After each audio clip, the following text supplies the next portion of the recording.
It's one of the few places in the world where you can still ski, despite the health crisis. Between Turkey and Iran, here's Shadag, Azerbaijan's first ski resort, opened just 10 years ago. 23 kilometers of slopes created with completely artificial snow. A feat that reportedly cost the country nearly 1 billion euros. It's great, I love the snow. I had never seen it in my life. Here in the Caucasus, winter temperatures can drop to minus 20 degrees. But on these mountains, snowfall is very light, particularly due to the sea, which is about 100 kilometers away. So, the authorities had 230 snow cannons installed, which pump water from underground aquifers and transform it into powder snow. This artificial snow attracts Azerbaijan's wealthy youth, as well as rich residents from neighboring countries. Here, over 120,000 vacationers discover the joys of skiing each season, with varying degrees of skill. Whoa. Sir, did you ski when you were a child? No. It didn't exist before. I've been doing it for 3 or 4 years. I started and discovered skiing 5 to 6 years ago. When they opened the resort? Yes. And did your parents know about skiing? No, we don't have a skiing or snowboarding culture here. To introduce Azerbaijanis to skiing, the authorities brought in skiing professionals from around the world, like Philippe Gayer, a Frenchman. 8 years ago, he was teaching skiing in the Pyrenees. Today, he's responsible for training the instructors at this new resort. Here we are at the school. It's at the school. It's 7 o'clock in the morning before the slopes open. Philippe comes to review his troops. Until then, these men and women were shepherds or farmers. They had never skied down a slope before. Now they give lessons, a great source of pride for Philippe. What was your first day of skiing like?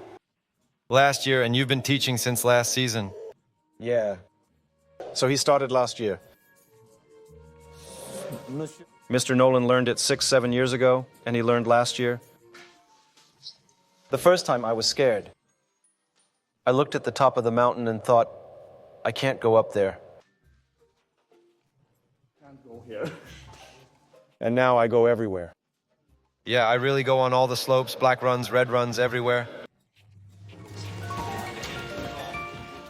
During the season, the ski school is fully booked almost every day.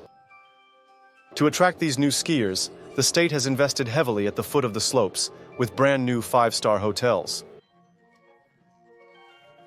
Philippe saw them spring up in less than 2 years.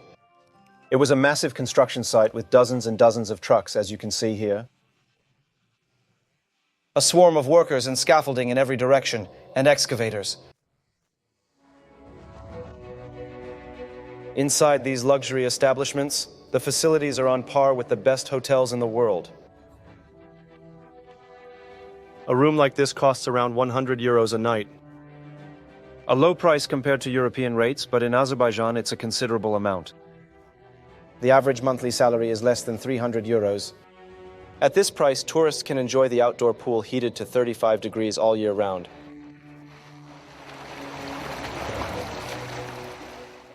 The temperature is really nice. Philippe, on the other hand, is not as well off. Like all the resort employees, he lives in a studio apartment, but his meals and laundry are provided. Hi, how are you? Hi, good evening. It's 7 p.m., and the Frenchman meets his colleagues at the residence restaurant.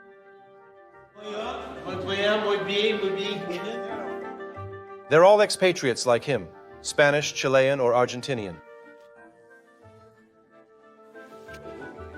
8 years ago, they answered the country's call to embark on this strange adventure without really knowing what they were getting into. I looked on a map to see where it was, and I freaked out. But why? I look at the neighboring countries. When I told my mother I was going to Azerbaijan, she got scared. She immediately thought of Pakistan, Iran, countries where there's war. She thought I was going to die. But it's completely different here. Pero no, es diferente. At this ski resort, the salary for foreign employees is 30% higher than what they would earn in France.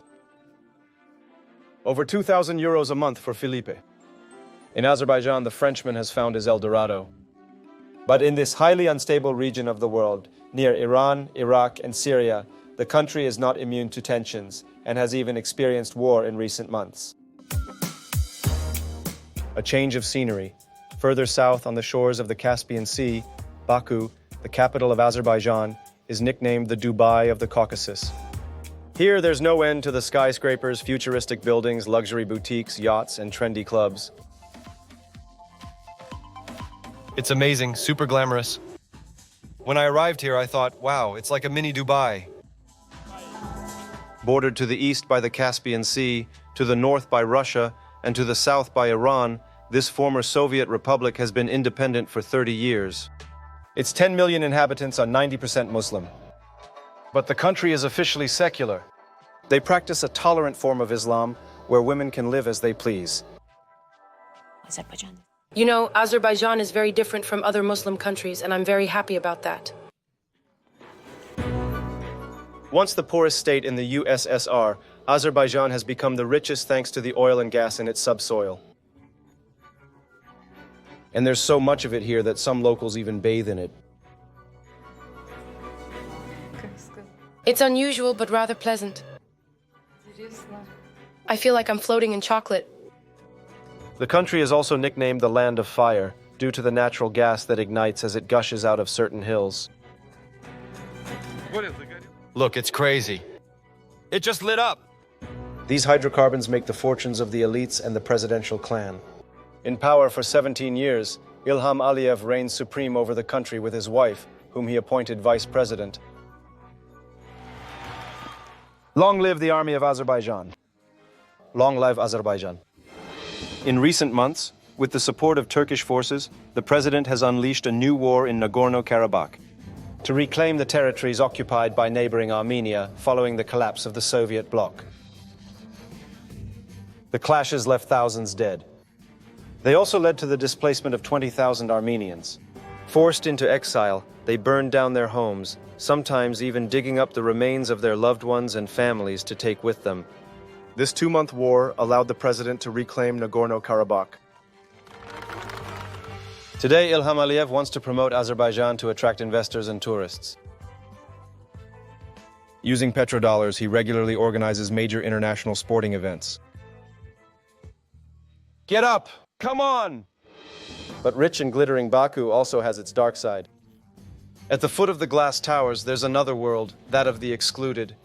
Residents living in total destitution. Look at the ceiling. These are inhumane living conditions. Between extreme poverty and economic miracle, we obtained exceptional permission to film in this mysterious Caucasus country, once completely closed off. But during our investigation, it was impossible to take a step without being closely accompanied and monitored. We had to constantly negotiate. But this camera, no, it's not authorized.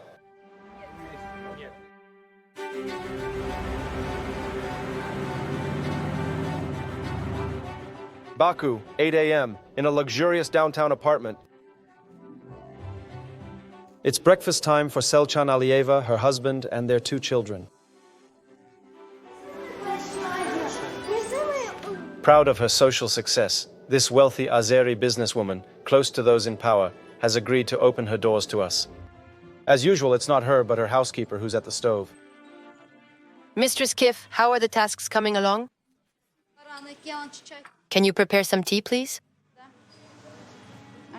Selcan Aliyeva is at the head of the leading interior decoration brand in Azerbaijan. Founded about 10 years ago, her company now has 350 employees and 15 stores. It's a remarkable success for this art enthusiast, who collects works from around the world, starting with her own country. This was made for me by an Azerbaijani artist. It's a one-of-a-kind piece. For me, it's a unique piece. This is 200. This is 200 years old. I brought it back from Morocco, from Marrakesh. These are my dolls. They come from various countries like the Philippines and Indonesia. Asian. This is from France. And I brought this back from France. They're everywhere in her apartment, even in her bathroom.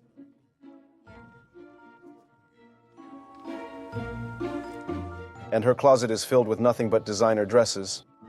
This is Chanel by Giorgio Armani. Or This is my favorite piece. 7 skirts for summer. summer skirt.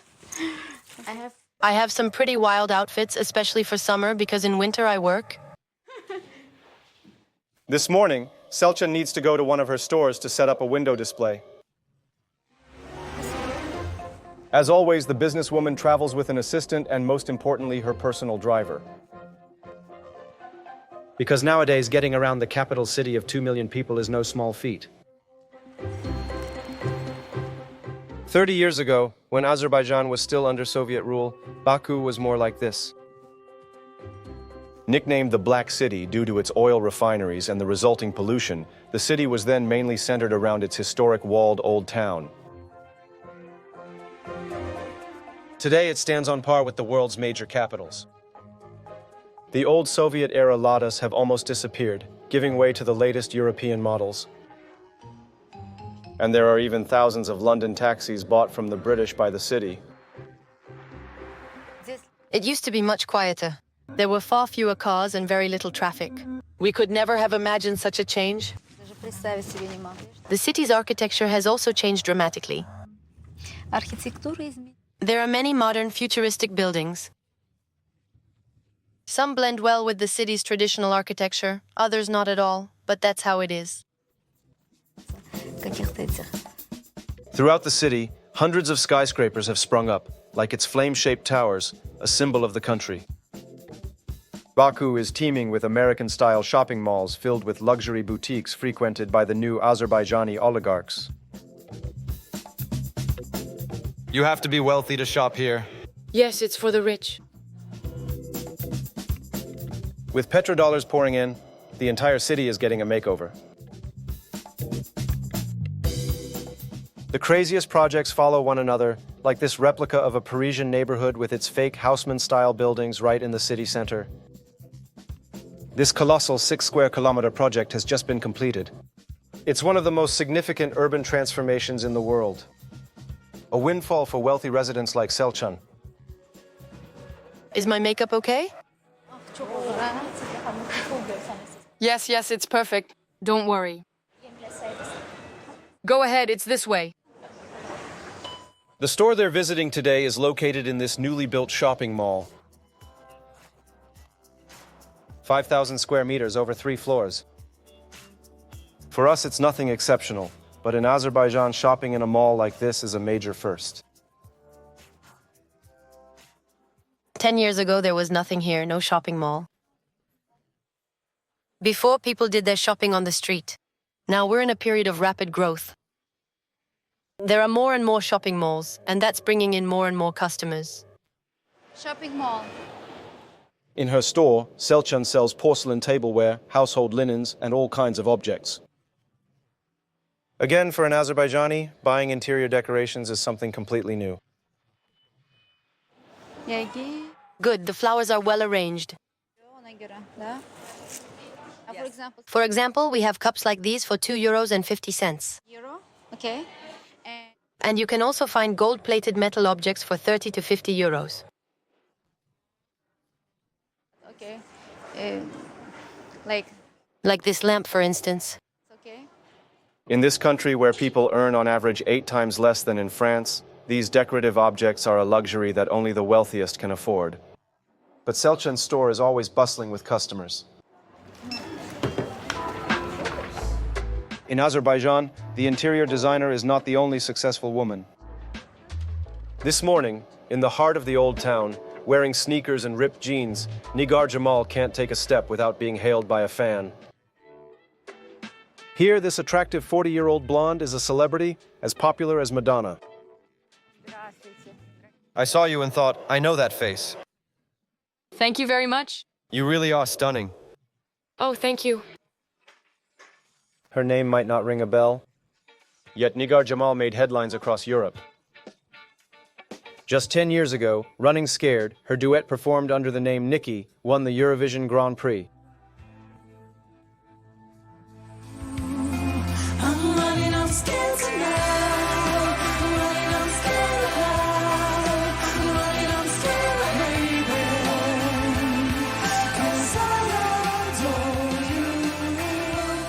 A victory that propelled her to the top of the charts, and above all, made her the symbol of the modern, liberated woman in this Muslim country.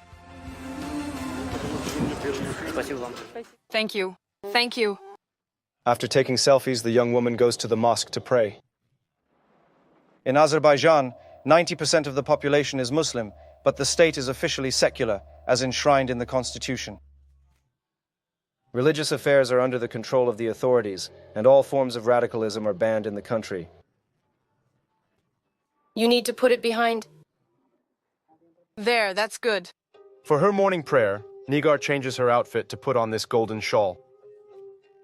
Here, you can be a true Muslim and dress in Western style, no problem. There's nothing paradoxical about being a modern woman and a practicing Muslim at the same time. I believe in God. You know, Azerbaijan is very different from other Muslim countries, and I'm very happy about that. After finishing her prayer, Nigar Jamal returns to her everyday look, and no one is shocked. It's a free. Here we have a great deal of freedom. You dress as you like. If you want to wear a veil, you wear a veil. And if you want to walk around with your hair blowing in the wind, you have the right to do that too. We really do as we please. You know. And are you allowed to drink alcohol? Yes, in Azerbaijan you can drink alcohol. And if you want to eat pork, you eat pork. It's up to you. It's up to you. We'll see for ourselves that very evening.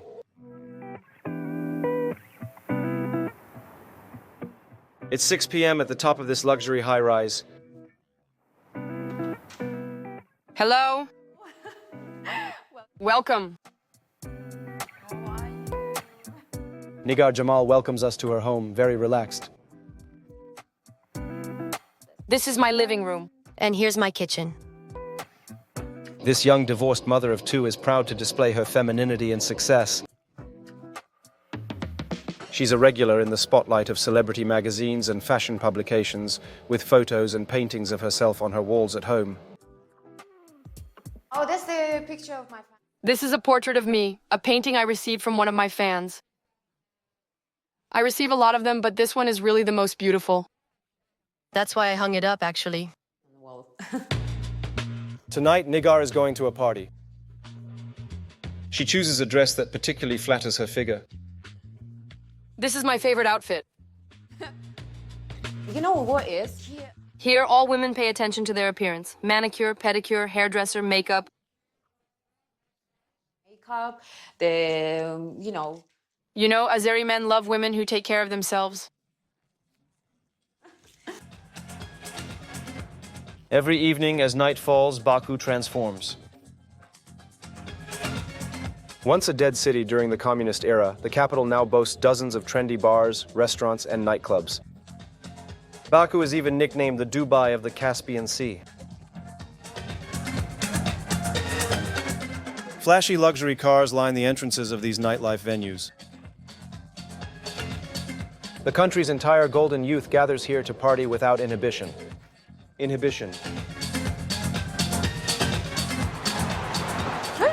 I almost damaged my heel. To promote Baku's nightlife, those close to the president, like Nigar Jamal, don't hesitate to get involved. Tonight, the young woman is heading to the top floor of this tower to inaugurate a new club.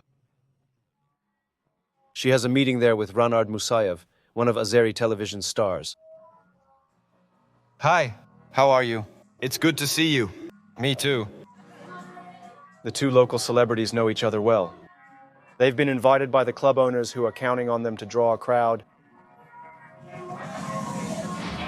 Good evening, everyone. Well, tonight, exclusively Nigar Jamal.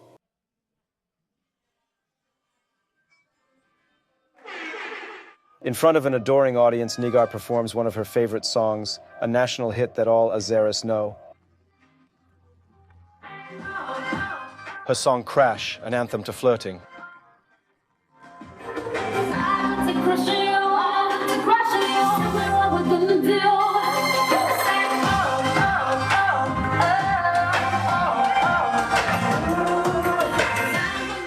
Nigar and Renard are then invited to dinner. On the menu, sushi, vodka, and shisha, the new trend in Baku's nightlife. In the past, these kinds of dinners were served with caviar. The Caspian Sea was teeming with sturgeon, and their eggs were found on all the finest tables in the city. But overfishing has halted production, and today, only the wealthiest can afford to eat it. Usually we eat it for breakfast and even lunch if you feel like it. And at night you eat sushi? Yes, now in Baku we prefer to eat sushi in the clubs. Even though we're in a Muslim country, we're just as modern as you are. People abroad often think we're all closed-minded here, that it's terrible. But in reality, it's not like that at all. You can be in a Muslim country and still be very modern at the same time. You know, we're even ahead of Europe on some things. One day we'll be better than you, you'll see. Renard works for one of the country's major television networks. The next day, we meet him again for the recording of his talk show. A satirical show where he pokes fun at current events, watched by hundreds of thousands of viewers. The microphone is good to go. All right, it's working. Television has also completely changed in the country. Renard, who grew up in Baku under communism, remembers programs dictated by those in power, not exactly the good old days. Hello, everyone. We're starting our work. From 8 p.m., you can watch the news on our channel. During the Soviet era, it was like this. Everything was controlled. You didn't see relaxed people. After the Soviets, we gained independence in everything, including television. Now it's much cooler. We can do what we want, we can do talk shows, we're really much freer. It's true that we need rules, but we're the ones who create them, not someone else. That's what has really changed. The only sensitive topic not to be discussed is the president and his family. Renard is careful not to speak ill of them. It's better for his career. This afternoon, he has an appointment with one of the country's biggest property developers for an apartment he just bought. In Baku, there has been a lot of construction in recent years, and today supply exceeds demand. Unlike most European capitals, there are many vacant properties, and it's easy to find your dream apartment.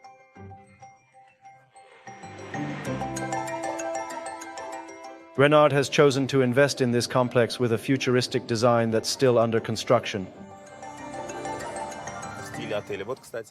What first caught my eye was this slightly crazy facade. These buildings look like toys. They look like Rubik's Cubes. Located right in the city center, this complex of 10 buildings has 2,000 high-end apartments. Construction should be completed in a year. Hi, how are you? This is my friend, and also my architect. Hello? Hello. I came with my interior designer. Renard is here to review the layout of his future home. A 100-square-meter apartment on the 5th floor of one of the towers. He wants to give it a New York loft style. Here's the floor plan. This is the entrance, and here's the living room. I'd like to put a table here, over there. And here's the walk-in closet. And most importantly, install sliding doors that I can leave open or close whenever I want. I'd like to open up the living room to the entrance. I think I don't want walls in the bathroom either. A long time ago, I stayed in a hotel where there were no walls in the bathroom. I really liked it. It was great. What appealed to the TV host wasn't just the apartment's design, but also the surroundings and outdoor amenities. You know, I've traveled a lot. and my favorite city in the world is Venice. When I saw the complex, it immediately reminded me of Venice, because there's water and canals around the buildings. The only thing missing is the gondolas. At first glance, the resemblance isn't striking. Eventually, there will be a swimming pool, a spa, and a gym. Not quite the Doge's Palace or the Rialto Bridge, but very luxurious nonetheless. In this former Soviet republic. Renaud can already picture himself there. I want to tear down the walls, really all the walls. I want to put in 2 openings with glass that I can open or close as I please. The goal is for me to have a completely open space like a big loft. To get this apartment, the host shelled out 75,000 euros. A fortune in Azerbaijan. But here, there's no question of bragging about it. The communist spirit is still very much alive. No, here, it's not done to talk about money. It's really frowned upon to talk about your wealth. Sorry. The developer, however, keeps smiling. Her project is appealing. Despite the competition, 80% of the apartments in the complex have already been sold off plan. And half of the buyers are foreigners. They come from neighboring countries, Russians, but also Turks and Iranians who have made Baku their vacation spot.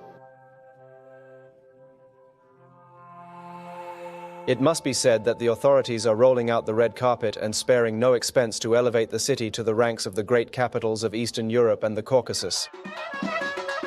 Since 2014, the airport has had a brand new terminal, and for tourists, there's a folkloric welcome committee upon arrival.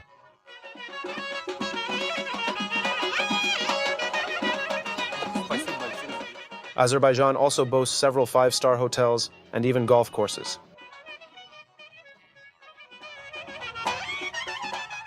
Bravo, well played. Courses that delight wealthy Indians. Before coming to Baku, I didn't even know there was a country called Azerbaijan. Exactly. We never would have imagined seeing such a golf course, such weather, such a beautiful country here. It's truly magnificent. Today, over 2 million foreigners visit the country each year. But not everyone comes just for the golf and historical monuments. Some make the trip here to take oil baths. It's a unique activity in the world. In Azerbaijan, people bathe in black gold to treat certain illnesses. These extraordinary treatments take place in this spa resort located in the west of the country.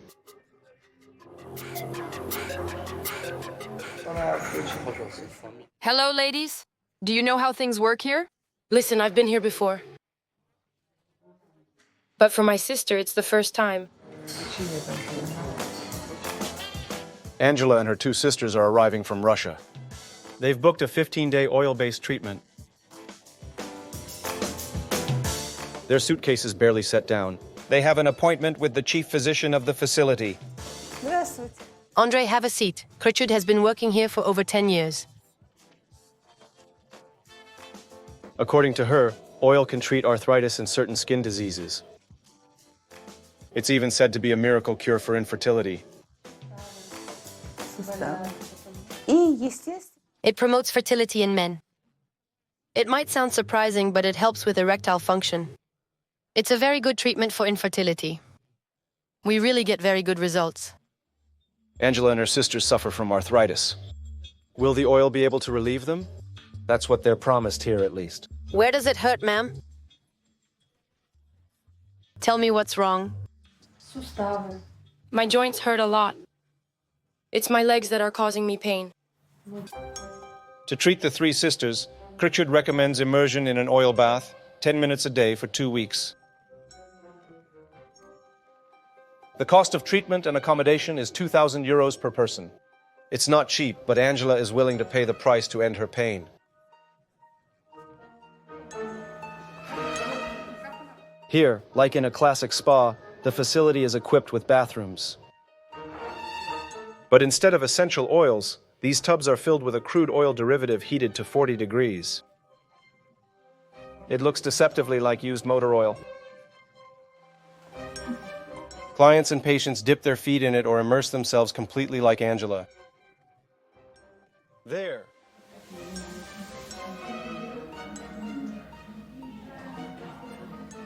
Как сказать, так необычно. It's unusual but rather pleasant. Такое I feel like I'm floating in chocolate. It's very hot and a bit viscous too. вязкое. What does it smell like? Ну, запах. It smells like oil, you know. Надо They should scent it with chocolate. That would be really relaxing. релакс будет. Some foreign doctors have condemned these oil baths. They think they're potentially carcinogenic, but here, we're not backing down. Everyone says it's good for your health. I hope it works for me and relieves my joints. Like Angela and her sisters, 7,000 patients come here for treatment every year, and this trend shows no signs of stopping. Azerbaijan, it must be said, is booming. This dynamism is largely due to an all-powerful family that has ruled the country with an iron fist for 30 years.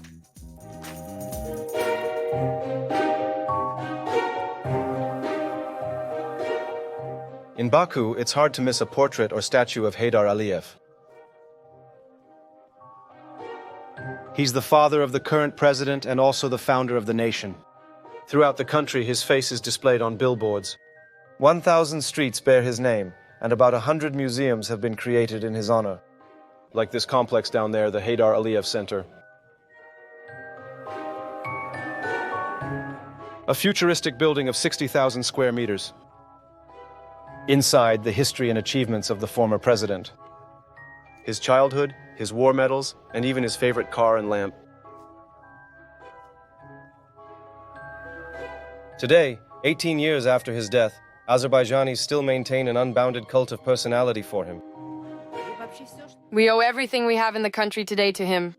He was a good leader, a true leader. Because to run this country, you need a firm and steady hand. Thanks to him, peace was restored. Order has returned to our city. All of this is thanks to him. It all began in the early 90s with the fall of the USSR. Heydar Aliyev was then working for the KGB, the Russian Secret Service. He seized power by force and took control of the country's treasure, its immense oil and gas reserves. And it's everywhere, offshore in the Caspian Sea, but also on land, like here in Baku, right in the middle of this parking lot. With this machine alone, we produce 1.5 tons of oil per day. When he took control of the country, Heydar Aliyev, the former president, pulled off a masterstroke, selling the country's oil to all the major multinationals in the sector. He then signed a contract that brings the country nearly 30 billion euros per year. Exceptionally, we were allowed to film in the country's vault, the nerve center of the Azerbaijani oil industry. 50 kilometers from the capital, Sangachal, one of the world's largest hydrocarbon terminals. It's an extremely sensitive site, guarded by state police and the army. Is he filming? No, you're not filming yourself. To enter, you need to prove your credentials. And during our visit, we'll be accompanied by a guide. Can you give me your identification card? Do you have any matches or lighters on you? With all this oil around, matches aren't a good idea. The site is highly strategic. This is where all the country's oil and gas converges.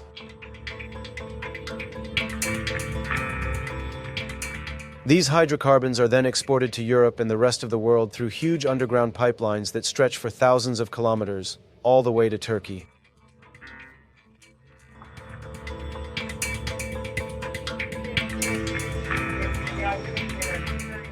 Everything is controlled in these machine rooms.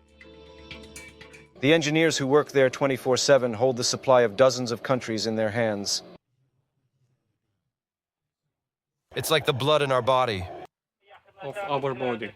So And if we have good circulation, everything's fine. But if there's a problem, it's like a heart attack. take for all of us. Today, it's Ilham Aliyev, the son of the former president, who has taken over the reins of the country and is exploiting its natural resources. He has ruled Azerbaijan with an iron fist since 2003. And for vice president, he didn't look far. He appointed his own wife. Ilham Aliyev is courted by all the major powers on the planet. Thanks to its natural resources, his country is rich and prosperous. But not everyone benefits from the oil money, far from it. To see this, you just need to move a little away from downtown Baku. Just minutes away from gleaming skyscrapers and luxury boutiques, you'll find dilapidated houses, desolation, and decay. This slum, built right alongside the railway track, stretches for several kilometers. A view of Azerbaijan that the authorities prefer to keep hidden. Here, families survive in inhumane conditions. Like this retired couple. Between them, they receive a meager pension of barely 170 euros per month. The couple lives in this tiny house they bought years ago. A single room of about 15 square meters, with no bathroom or toilet. Heated only by this wood-burning stove. Look in the fridge, there's nothing. Just a few jars I've been keeping for months and some jam. That's it. Nothing else. Every 2 or 3 months we manage to buy a little meat, but we can't afford to eat more. We can't afford to pay the electricity bill either. For gas, we pay 5 euros for 10 days, and when we don't pay, they come demanding money. Who should I complain to? To the president? He doesn't see how we live. What do they want? For us to die? The gas company is state-owned. They demand money from us. How can I give them any when I have nothing at all? Look at the misery we're living in. Officially, only 5% of the population live like this couple, below the poverty line, on just a few euros a day. But according to some NGOs, the number is much higher. And of course, the country tends to hide this poverty. This state-owned building is a perfect example. As it's located on the road to the airport, used by tourists, its street-facing facade was recently renovated.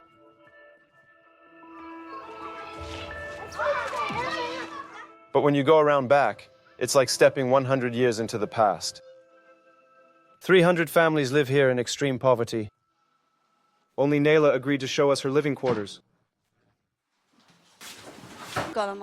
People are afraid to speak up, I understand them, but I don't care. I've lost everything and I'm no longer afraid of anyone. This retired nurse has lived here for 20 years with her son, daughter-in-law, and their 2 children. The 5 of them are crammed into these 2 rooms, totaling about 30 square meters. Look at the conditions we're living in. We have our belongings up there and our mattresses here. But we can't do anything with them. We don't have any space. Sometimes we buy things but can't use them. If we have guests, we can't bring anything out because we'd have to bring everything down. For cooking, we have to go into the hallway. Naila and the other residents share antiquated stoves that they've cobbled together themselves. It's a water heater. There's no hot water, only cold water. So we had to install it ourselves.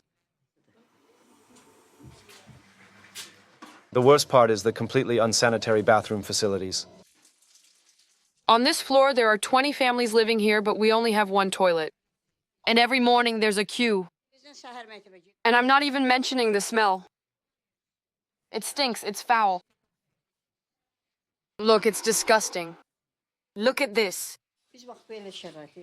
Look at the ceiling, collapsing a little more each day. We know how to protect ourselves, but for the children, it's extremely dangerous. They could get electrocuted. These are inhumane living conditions. Look, even heating water is dangerous. With her small pension of about 100 euros a month, Nayla unfortunately can't afford to move to a different place. Here, since the building belongs to the authorities, she doesn't pay rent, a small consolation. As a result, the grandmother, like most of her neighbors, has even become nostalgic for the Soviet era and collectivism. We can see that the country is changing, that there are beautiful buildings, but we never see any of the benefits. In my daily life, nothing changes. Look at the facade of our building. They just gave it a fresh coat of paint just for show. This is the room where we sleep and eat. We do everything in one room.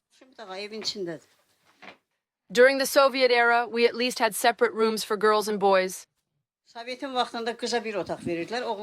And today, in the 21st century, look at what we're sleeping in. It's unbearable. In Azerbaijan, few residents dare to complain openly, as any form of dissent is severely repressed. Protests are rare and they usually end very badly.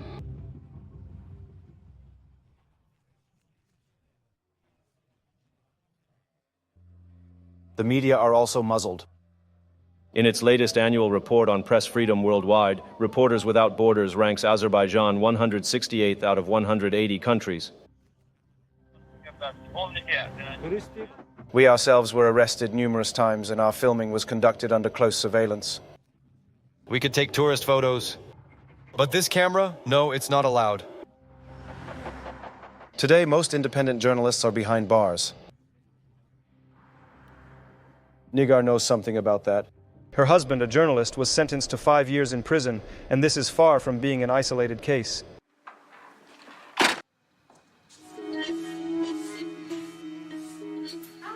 Hello, friends. How are you? Welcome. It's good to see you. Come in, come in. Every week, Nigar welcomes other women in the same situation to her home. Like Shura. Her son, an opposition activist, shown here in these images, was arrested because of this graffiti he made on the statue of the father of the nation. For these few words, where he compares Azerbaijan to a slave state, he was sentenced to 10 years in prison without parole. A disproportionate sentence. To justify it, the police tried to frame him as a drug dealer on the day of his arrest.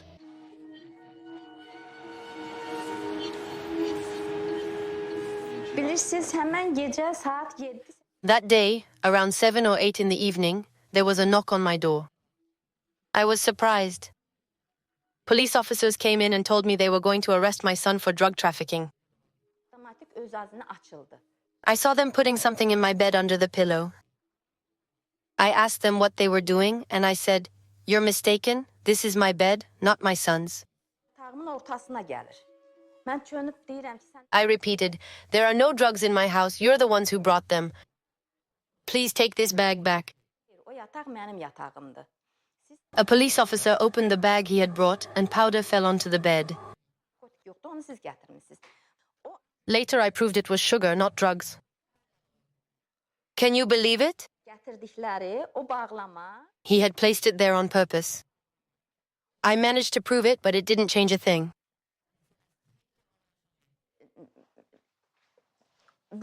My son was convicted anyway. Shura's son was finally released after 3 years in prison. He is now closely monitored. These methods have allowed the regime to silence the opposition. Most Azerbaijani journalists are in exile. To meet them, you have to leave the country.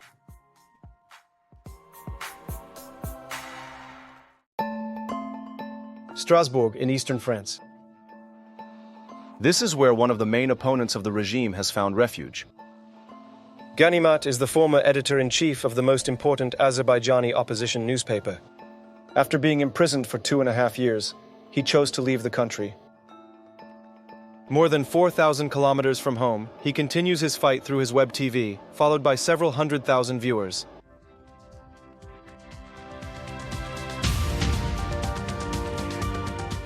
With images sent to him by local residents, Ganimet produces numerous reports to expose the clan's practices. The journalist has become an improvised host and regularly organizes talk shows via video conference. I consider it my duty. I have to do this work. If I don't do it, millions of people in Azerbaijan will be deprived of information, and totalitarianism might intensify.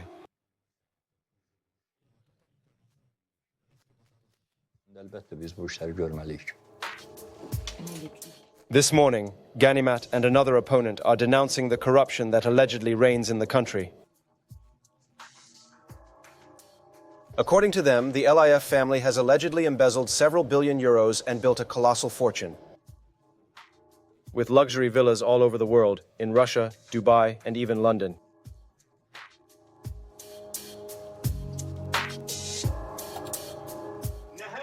We're talking about massive embezzlement on a scale never seen before.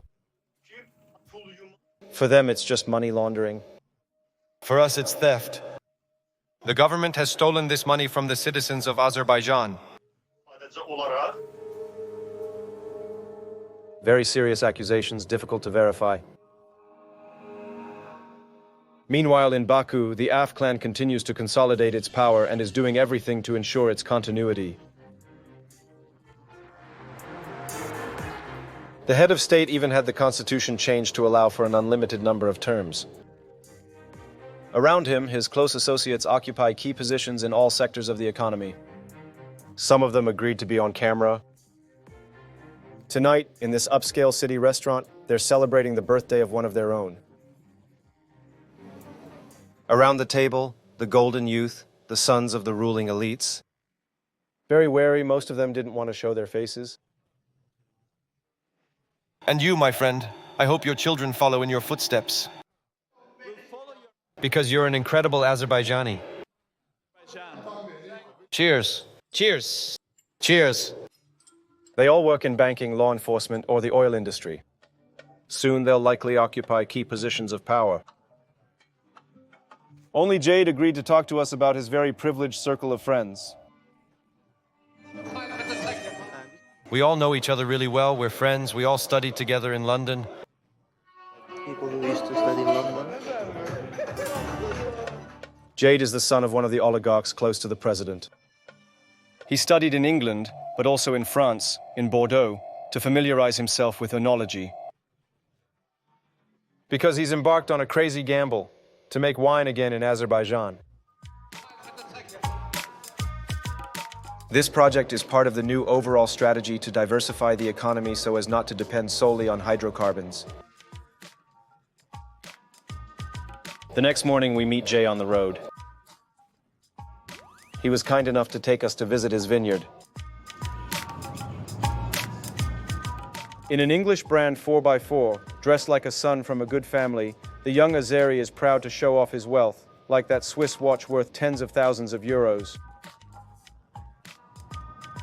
Jade travels only with his chauffeur, who also serves as a bodyguard. His ambition knows no bounds. My dream is to be a... One day I would like to be a member of parliament. That's my dream. I want to be a member of parliament, not because of stats. I don't want to be a member of parliament just for social status, but to contribute something to my country, give my point of view, innovate, do things that haven't been done in this country yet. Done now, by now. A 3-hour drive from Baku, in the middle of the Caucasus Mountains, here's one of the country's 5 wine estates. Several hundred hectares of vines, a chateau, and a high-tech factory built 10 years ago. In the entrance hall, Jay proudly shows us the portrait of the head of state. Look, that's our president. His family is very close to him. He even came in person to inaugurate the estate. You see my dad is on the... And there in the back, that's my father. Wine production and development are one of the president's economic priorities. He's the one who controls everything. Every year, the Minister of Economic Development gives him a complete report on the annual production. How was the year? Wine in Azerbaijan. The authorities' idea may seem far-fetched, but it's not entirely new. In the past, the country was the USSR's top producer. But to combat alcoholism, the communists had all the country's vineyards destroyed. So Jay and his family had to import vines from Italy and spend lavishly to restart production. Great. How much money have you invested in this factory? An enormous amount. Run a lot. More than you can. Yes, much more than you can imagine. Can we have a figure? It's confidential. The figure is so huge that we can't even say it out loud. We cannot even pronounce. Today, Jahid's factory produces about 400,000 bottles a year. The Azeri state hopes to further increase production and export its wine worldwide to continue enriching itself and enhance the country's reputation.